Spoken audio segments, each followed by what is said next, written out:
Most businesses in 2026 are invisible, not because they don't have a product, but because they're shouting features into a void. If you want to stop chasing leads and start engineering an acquisition engine, you'll need to flip the script right now. In this video, I'm going to show you exactly how you can build your online marketing around your business. And all it takes are these 3 pillars. The first pillar of this system is the offer. Most businesses pitch features. We offer an accounting program that solves a specific problem. But business owners don't buy these. They buy a shift in their business state. We move from a stressed founder doing accounting to a business owner with automatically booked invoices. You move away from a pain. You go towards a gain. You save either time, money, or energy. And you solve their number one problem they're currently facing. After that, you build your audience. You don't just need raw answers to their persona. A great ICP doesn't just tell you who they are. It tells you why they buy and what prevents them from saying yes. These 4 sections help you to go deeper in. First, we have the demographic.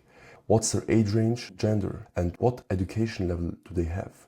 Then also their specific job title, and how many employees are also included in the operation process. Then the company level. What's the company size? How many employees do they have? What's their annual revenue? And how long have they been in the business? Then the spending power. Do they have a budget for your type of service, or do they have to find the money elsewhere?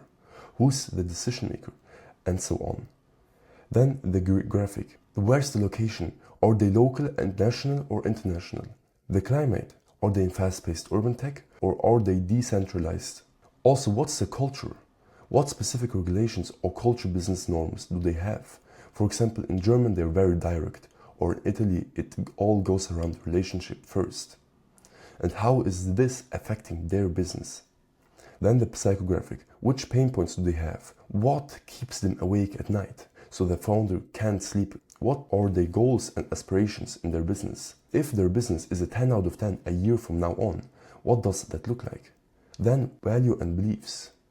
Do they value innovation and risk, or are they more stability and tradition-like? How does their daily workflow look? What does their typical Tuesday look like? Where are they wasting the most time?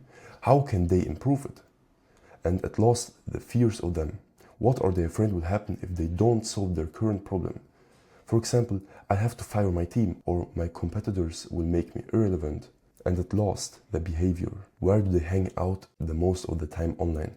Is it LinkedIn, niche forums, or specific podcasts? This is very crucial, so you know exactly where you can focus later on. Then what's the buying trigger? What specific event has to happen that makes them start looking for a solution? For example, we just hit 10 employees and our current process broke. And the objections. What's the number one reason why would they tell you no, even if they liked your offer? A great acquisition system is as much about filtering out the wrong people as it is about finding the right ones. Then the marketing channel. Marketing channels are the highways your message travels on to reach your target audience. In 2026, simply being everywhere is a recipe for burning your budget and your energy. To be seen effectively, you must match the personality of the channel to the intent of your buyer. Here's a broad breakdown of the main channels and the strategic why behind choosing them. Inbound is creating value and people find you when they have a problem. Examples for this are SEO, YouTube videos, or blog posts. It is best for long-term authority and trust building, but it takes a lot of time to build it. Then the outbound is you initiate the conversation with a specific person. You contact them directly, for example, cold emailing, LinkedIn DMing, or cold calling. It gives you fast results and high ticket sales, but the dark side is you will face a lot of rejections. And at last we have paid. You pay a platform to put you in front of a specific audience, Google ads, Meta ads, or sponsored newsletters. You only do this if you already know your product or service functions, so you can scale what already works. You don't own your followers, you rent them. If LinkedIn changes their code tomorrow, your business dies. That's why your highway must lead to a house you own, and that's your email list. Every channel has a tax. SEO costs time, ads cost money, cold outreach costs thick skin. If you choose 5 channels at once, you will be mediocre at all of them. If you choose only one, you can be a master in it.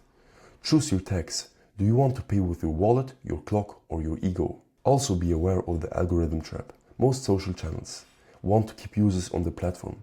If your goal is to get seen, just to link people away to your website, the algorithm will often hide your posts. You must choose channels that align with your actual business goals. Email is best for ownership because no algorithm can hide your message. Now you have to make a strategic selection. Where does my ICP hang out when they are working? What's the unit economy? If you sell a $10 per month app, you can't use cold calling. It's too expensive. But if you sell a $1,000 per month service, you must use high-touch channels like email. And the third one is, can I sustain it? Don't start a YouTube channel if you hate being on camera. Choose the path of least resistance for you to be consistent. Now, if you have questions regarding to this system or what you can improve in your system, write a comment or hit me up on Telegram.